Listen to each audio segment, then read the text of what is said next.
අපේ රටේ හමුදාව සතු ගිනියාවි 73ක් එළියේදී T50 නිල හමුදා අපි 38ක් අත්අඩංගුවට අරන් තිනවා. තව 35ක් එළියේදී.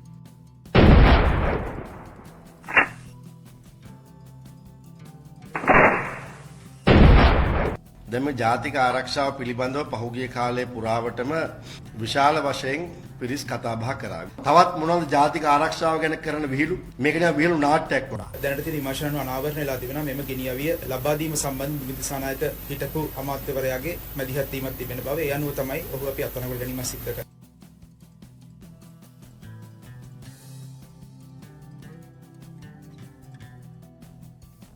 ඒ වගේම අපි නැවත හමුදාවේ පොලිසියේ අවියාවද සියල්ලම ඔඩිට් එකක් කරනවා. සමහර දැනට ඔඩිට් එකකින් එන තොරතුරු ගැන භයානක චිත්‍ර ඔලිය දෙනවා.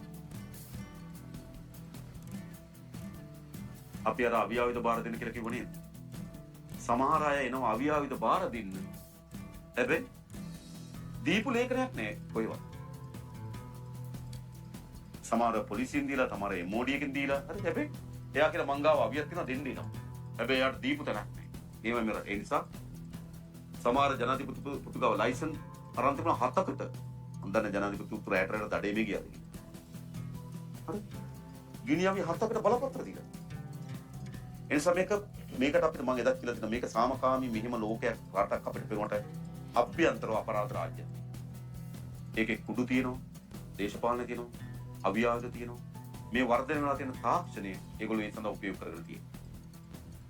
විශාල ප්‍රමාණයක් විදේශගත ඉදන් මෙහෙම තිබෙනවා. එතකොට මේක අඩපණ කරන්න ඕන. තාම මේ ගැටුම යන්නේ ඒගොල්ලෝ අතර.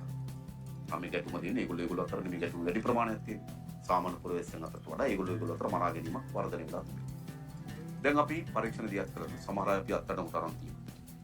විදේශගතව ඉන්න අය අපිට බාර දීලා තියෙනවා. සමහර අය නැවතත් අපිට බාර දෙන එකකට තව ඉන්දියාවේ අත්අඩංගුවට UAE වල බාර දෙන එකකට තව පළ කරලා තියෙනවා. අත්අඩංගුවට මැඩ පවත්නවා. ඒත් තාමත් අපිට සිදුවීම් පාලනය කරගන්න බැරි වෙලා තියෙනවා. නැවතත් පොලිස්පතිතුමාට සහ පොලිස් දෙපාර්තමේන්තුවට අපි අවශ්‍ය උපදෙස් සහාය ලබා දෙලා තිබෙනවා. නමුත් අපි උපරිම උත්සාහ කරනවා. නමුත් මේක අර විහිදුණු අභ්‍යන්තර ජාලයක් මේක තියෙනවා. එනිසා ඒකට යම් කාලයක් ගත වෙවි. නමුත් අපි ඉතිරි අධිෂ්ඨානක හේතුව පාතාලයේ කුඩු මර්ධනය කිරීම සඳහා සැලසුම් මඟ ක්‍රියාත්මක වෙමින් තිබෙනවා. අනිත් පැත්තෙන් ගත්තොත් මේ අපරාධයන්ට මේවා මැඩ පැවැත්වීම සඳහා තියෙන ආයතන වල සම්බන්ධතාවයක් තියෙනවා. මිද්දෙනිය ඝාතනයට අත්අඩංගුවට ගන්නවා තංගල්ල පොලිසිය නිලධාරීන්. උසාවි සිදුණු ඝාතනයට අත්අඩංගුවට ගන්නවා මේගමේ පොලිසිය නිලධාරීන්. මොකද මේ සමහර වෙඩි තැබීම් හිටපු හමුදා සොල්දාදු උපයෝග කරනවා. එනිසා මේක අපි හිතනවට වඩා අභ්‍යන්තරයෙන් යම් පැතුරුණු වේදනක චිත්‍රයක් තියෙනවා.